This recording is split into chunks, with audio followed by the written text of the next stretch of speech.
कटरा पहुंचे जदयू नेता प्रभात किरण ने रामवृक्ष बेनीपुरी जी के प्रतिमा पर माल्यार्पण किया।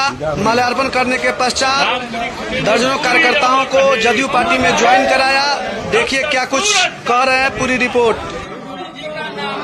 जब तक सूरज चांद रहेगा रामवृक्ष बेनीपुरी अमर रहे, रामवृक्ष बेनीपुरी अमर रहे।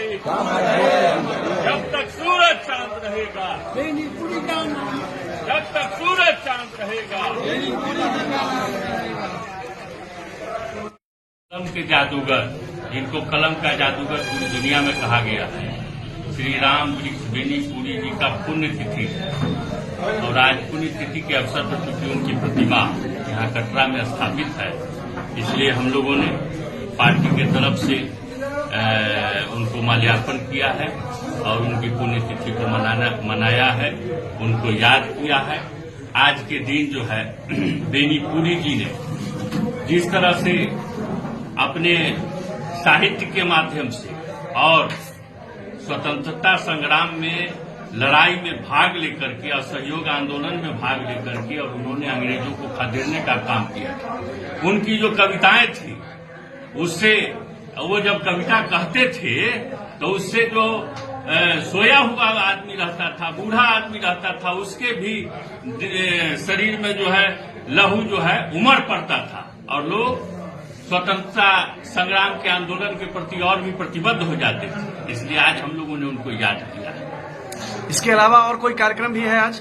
आज हम लोगों के बीच कुछ नौजवान साथी जो जनता दल यू की विचारधारा से और नीतीश कुमार जी की विचारधारा से बहुत प्रभावित हैं, वह आकर के आज नौजवान साथी को जुड़े हैं। उनको अभी जो है हम लोग पार्टी का सदस्यता ग्रहण करा रहे हैं। आगामी विधानसभा 2025 में होना है, गाय घाट से क्या माना जाए? चूंकि आपके पिताजी पिछली बार भी गाय घाट से चुनाव लड़े थे, क्या माना जाए इस बार प्रभात किरण गायघाट विधानसभा से अपनी दावेदारी पेश करेंगे? सन 2000 में जब बिहार विधानसभा चुनाव जब से खत्म हुआ, तब से जनता दल यू का संगठन गांव-गांव हर टोले में बना करके हम लोग संघर्ष में उतरे हुए हैं। और जो नीतीश कुमार जी की विचारधारा है, जो जनता दल यू की विचारधारा है, जो हमारे राज्य सरकार के विकास का विजन है, उसको लेकर के हम लोग गांव-गांव गए हैं।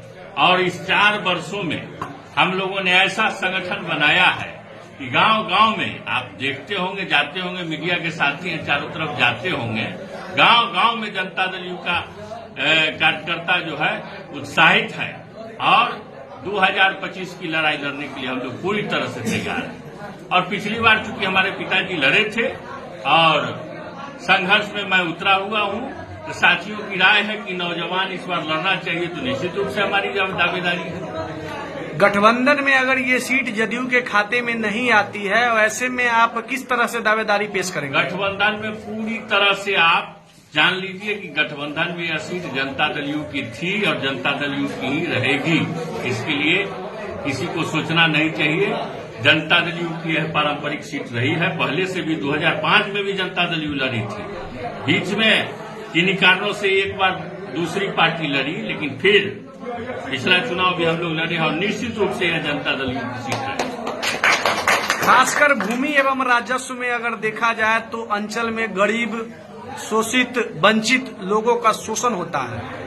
रसीद कटाने के नाम पर, परिमार्जन के नाम पर, अपडेट करने के नाम पर बहुत सारे लोगों का खाता खेसरा अपडेट नहीं है, जमाबंदी अपडेट नहीं है। वैसे लोगों को परिमार्जन के नाम पर ठगी का शिकार होना पड़ता है। इसके बारे में क्या कुछ कहना चाहिए? निश्चित रूप से एगो रैकेट है जो तरह तरह का भ्रम फैला करके लोगों से पैसा वसूलना चाहता है। एक रैकेट चल गया है कि वंशावली जो है एसडीओ बनाएगा, जबकि सरकार का आदेश है, सेक्रेटरी का आदेश है कि वंशावली में आपको अपने से वंशावली को घोषित करना है। और उसको सरकार का काम है, सरकारी कर्मचारी का काम है कि उस सरपंच से सर्टिफाई करा ले, मुखिया से सर्टिफाई करा ले।